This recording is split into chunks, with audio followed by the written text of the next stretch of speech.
Welcome back to another episode of Sal and Pal Stay at Home and Watch Movies. I'm here with my friend Touly. Say hi, Touly. Hi, guys.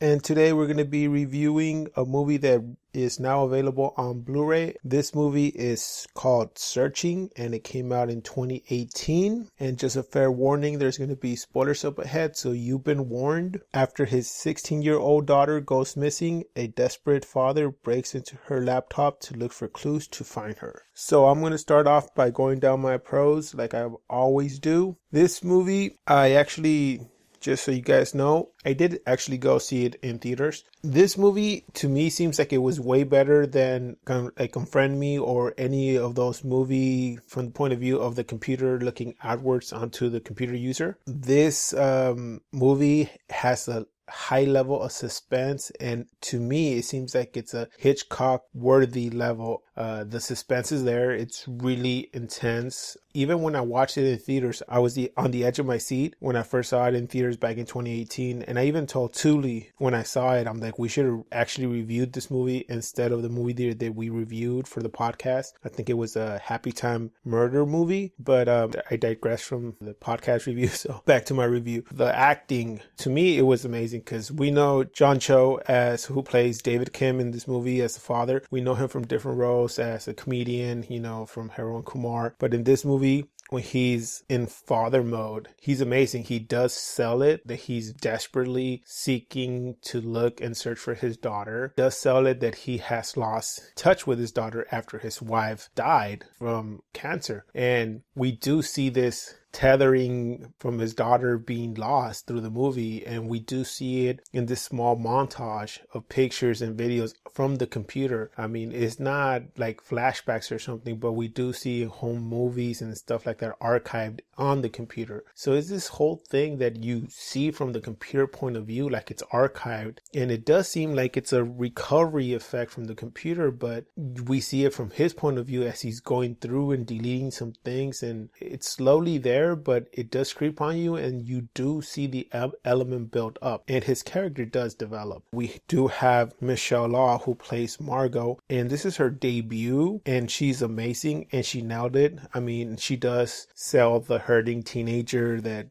she lost her mother and she's grieving and she can't talk to her father. So it does come through in a sense, like she's closing off herself to her dad in the world and no one understands her. So I see that. To me, that seems like it was relevant in the movie. I think this film is enjoyable due to the fact that we get to play detective, like all those cold murder cases on the ID channels and all those channels that we see on cable. But I mean, come on, with all these twists that we see in the movie, and this is an amazing writing script that we see in front of us. I'm not a parent, but this film must had some parents asking themselves, how well do they know their own kids when they were watching this?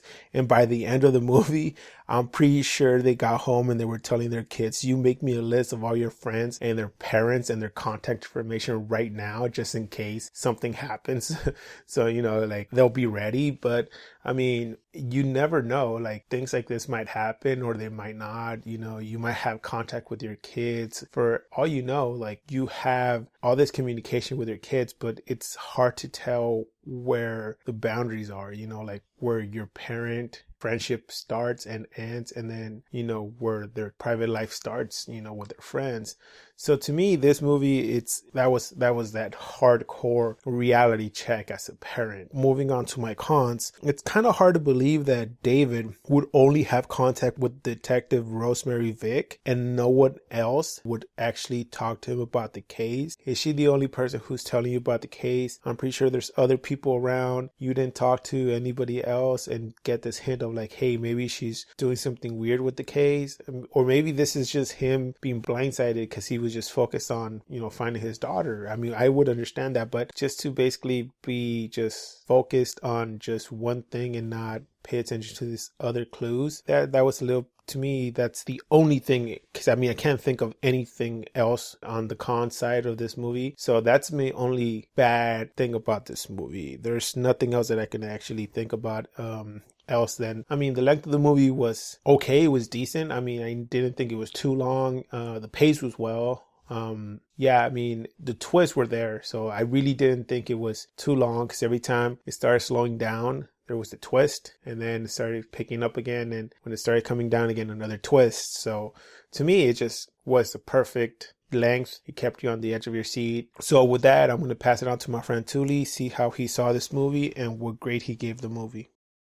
So I came to know about this film through social media, which is quite ironic because, as Sal alluded to, this film does use the computer and technology and applications that revolve around computer to tell its story. And I found out about this film through my Twitter feed and seeing the message that was describing the film to as simple as you will not believe what happens next, or to something of that degree. That alone got me to go watch the film. I already saw the teaser before coming across that social media post, but just that one line got me to think, oh, I need to go watch this film. So that's how I went about watching it. Probably like a week the movie had come out in theaters, and I did not regret that decision, because I think I did have a conversation with Sal at one point, and I said that this was probably my favorite film in 2018, and it was the only film that I went to go watch multiple times. I actually went to go watch it 3 times actually, and the other 2 times with a different crowd, and the people who I went to go watch it, they felt the same way as I did. They loved the film. Sal already mentioned some great points, but I'll try to talk about some other stuff that maybe he didn't mention. Deborah Messing, who was also this film, who played the detective, she did a terrific job as well playing her role. Somebody who I've come to meet in person actually at Comic-Con. You know, very talented person. I know her more from the TV show Bones. Her role here, it's sort of like a reflection of John Cho's character as well, in terms of that she's also a parent, and she was also trying to protect her kid, her son, who was involved in this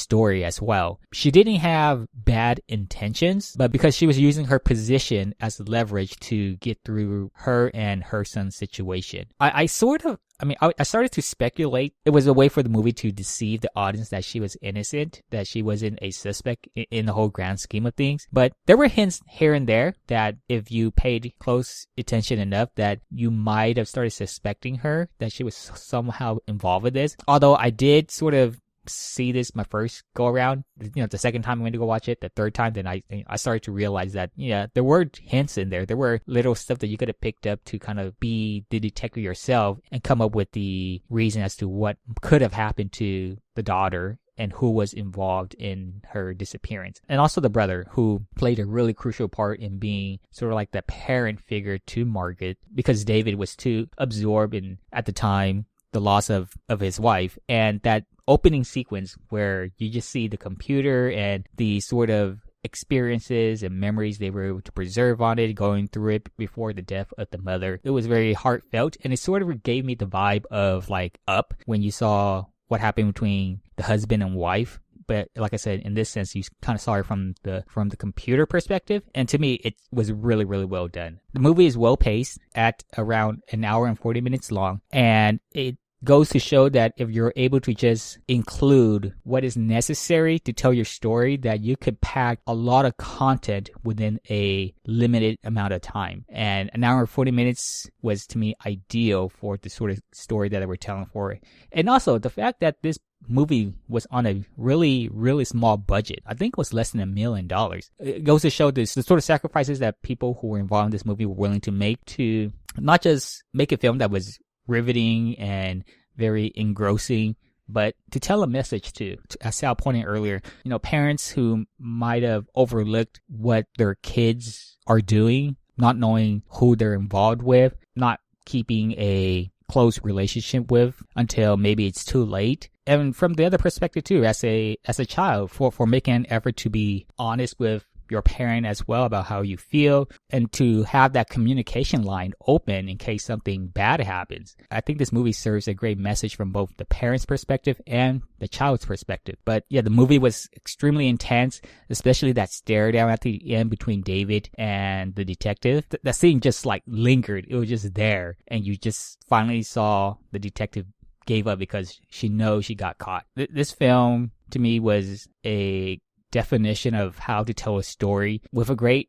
balance between suspense and using your characters to sort of build up the suspense and mystery and unravel what was going on as the story unfolded. And then also at one point, I felt that there was also this portrayal of what social media can do as well. Not just in terms of the positivity that it could bring about, but also the negativity. The sort of thing that it could do to bring about the bad side of a person. For example, there was a point where they showcased these kids who said that they knew who Margot was, who said that they were close to her, but they were putting on a show to just get, views on Facebook and for their family members to be proud of them because they were doing their part to help out with the investigation. So it does shine a light on how people react in times of crisis. And, sometimes it does bring about the bad side of people.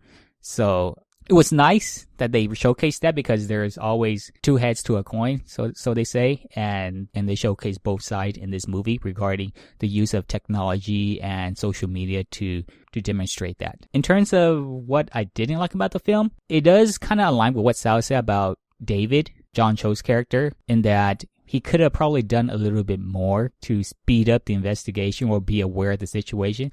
But my perspective will be from, again, Deborah Messing's character, the detective, and how easily people took her word for it, that in a certain section where they were looking to find Margot, that they've already done so. The investigation had already done so. So they just ignored that spot, which was the very spot that, of course, Margot ended up being in the end. So I would have probably liked it if, after the confrontation between David and the brother, because they had a really intense scene as well in the movie, just for somebody to maybe question the validity of the detective's word there and go look for themselves, to go check for themselves whether or not Margot was actually searched for in that section.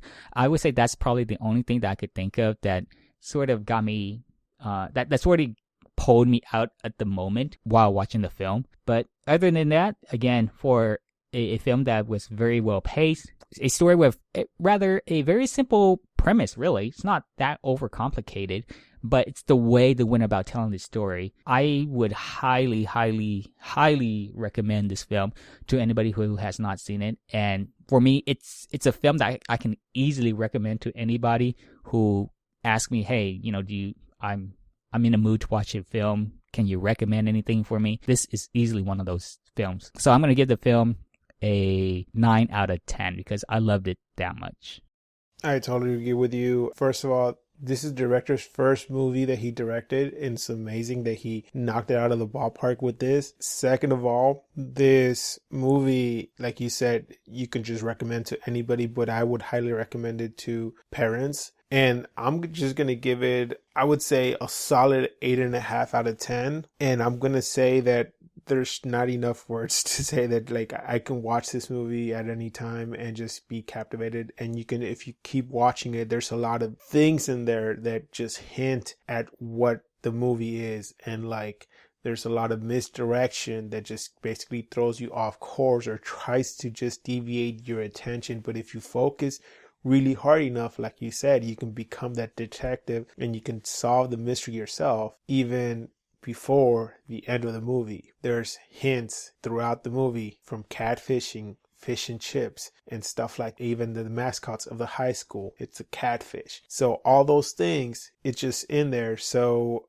just pay close attention and you'll find them. So that does it for this review of Searching. Please join us next time when we're actually going to review a movie that came out recently on video on demand, Trolls World Tour. Because we are genuine hard rockers. 1, 2, 3, 4. Rainbows, unicorns, everything nice. Yeah, sugar plums, fairy dust, tumbling your nice. Yeah! Brush your teeth. Cool. Please like, comment, and subscribe. You can find our social media links below. And like always, keep watching movies.